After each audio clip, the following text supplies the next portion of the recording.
Assalamualaikum warahmatullahi wabarakatuh. Nama saya Rizky Gimnasiar Fadli, NPM 2010 6310 7133. Di sini saya akan menjawab soal UAS anatomi manusia meliputi artologi, osteologi, respirasi, kardiovaskuler, dan neurologi.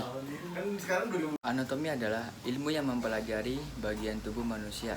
Anatomi berasal dari bahasa Yunani, ana yang berarti habis dan tomo yang berarti potongan.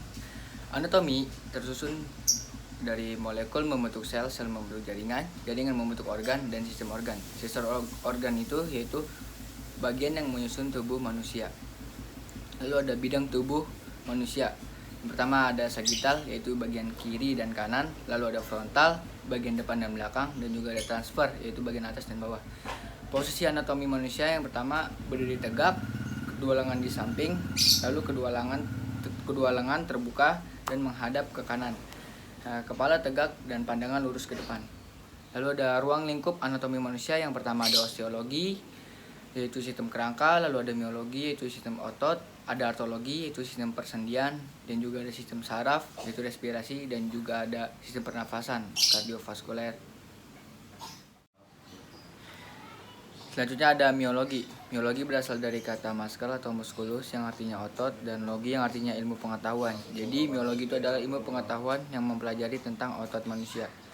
Ada 3 jaringan otot. Yang pertama jaringan otot polos, jaringan otot yang terdapat di dalam organ dalam seperti lambung, usus, dan pembuluh darah. Fungsinya menjaga dan mengendalikan tekanan darah, aliran oksigen ke seluruh tubuh. Lalu yang kedua ada otot lurik, yaitu otot yang menempel di tulang atau disebut juga dengan otot rangka. Fungsinya memicu kontraksi yang menunjang sistem pernapasan, pergerakan postur, dan memompa darah ke seluruh tubuh. Yang terakhir ada otot jantung, yaitu otot lurik khusus yang terdiri dari sel-sel memanjang dengan banyak inti yang terletak di pusat, berfungsi untuk memompa darah menuju jantung. Persendian atau artrologi, yaitu tempat perhubungan antara tulang-tulang atau antara tulang dengan tulang rawan. Secara fungsional, sendi dibagi menjadi 3. Yang pertama ada sinartrosis, yaitu sendi yang tidak dapat bergerak. Yang kedua ada ampiartrosis, yaitu sendi yang pergerakannya sedikit. Lalu yang ketiga ada diartrosis, yaitu sendi yang pergerakannya bebas. Secara struktural, sendi juga dibagi menjadi 3. Yang pertama ada fibrosa, tulang rawan, dan sinovial. Macam-macam sendi. Yang pertama ada sendi peluru atau endotrosis, yaitu persendian yang memungkinkan pergerakannya ke segala arah. Contohnya hubungan tulang lengan atas dan tulang gelang pinggul. Yang kedua ada sendi engsel, yaitu persendian yang memungkinkan gerakannya satu arah. Contohnya sendi pada lutut dan siku. Yang ketiga ada sendi putar, persendian yang memungkinkan gerakannya berputar atau berotasi. Contohnya hubungan tulang tengkorak dengan tulang belakang. Yang keempat ada sendi pelana, yaitu kedua ujung tulang membentuk seperti pelana. Contohnya sendi pada tulang ibu jari dan telapak tangan.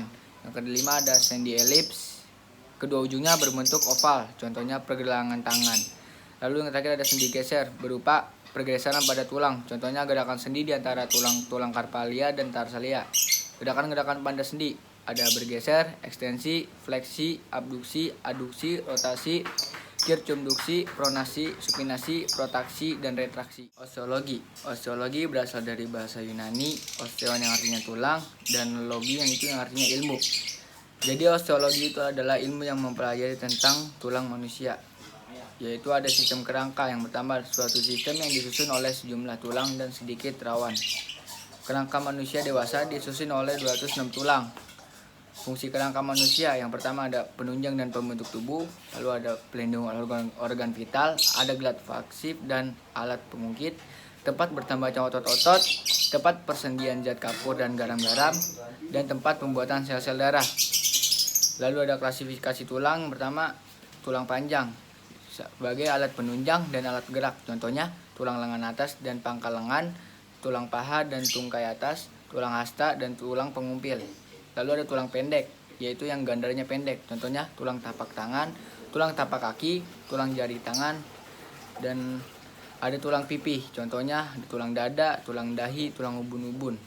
Lalu ada tulang tak beraturan, contohnya tulang belakang dan tulang rahang atas. Sistem respirasi manusia yaitu suatu susunan yang sangat kompleks. Setiap sel dan jaringan yang menyusunnya memiliki fungsi dan perannya tersendiri. Tujuan dari sistem respirasi manusia untuk memperoleh oksigen dari udara ke jaringan tubuh dan membuang karbon dioksida. Sistem respirasi dibagi menjadi dua. Yang pertama ada sistem respirasi atas, terdiri dari bagian luar rongga dada, yaitu hidung, rongga hidung, faring, laring, dan trakea atas. Lalu yang kedua ada sistem respirasi bawah, terdiri dari bagian dalam rongga dada, yaitu trakea bawah dan paru-paru. Mekanisme pernapasan ada dua cara. Yang pertama ada pernapasan dada, yaitu coastal breathing. Dan yang kedua ada pernapasan perut, yaitu diaphragma breathing. Penyakit pada sistem pernapasan ada faringitis, yang kedua ada asma, ada influenza, ada sinusitis, ada tuberkulosis, ada difteri, dan terakhir ada kanker paru-paru. Jadi selanjutnya kardiovaskuler. Kardiovaskuler adalah sirkulasi darah yang terdiri dari jantung, komponen darah, dan pembuluh darah yang berfungsi memberi dan mengalirkan suplai oksigen dan nutrisi ke seluruh jaringan tubuh yang diperlukan dalam proses metabolisme. Fungsi sistem kardiovaskuler sebagai alat untuk mengangkut bahan-bahan yang dibutuhkan sel seperti oksigen dan lain-lain. Sistem kardiovaskuler yang pertama terdiri dari jantung dan pembuluh darah. Yang kedua berfungsi mengedarkan darah ke seluruh tubuh dengan jantung sebagai pompanya.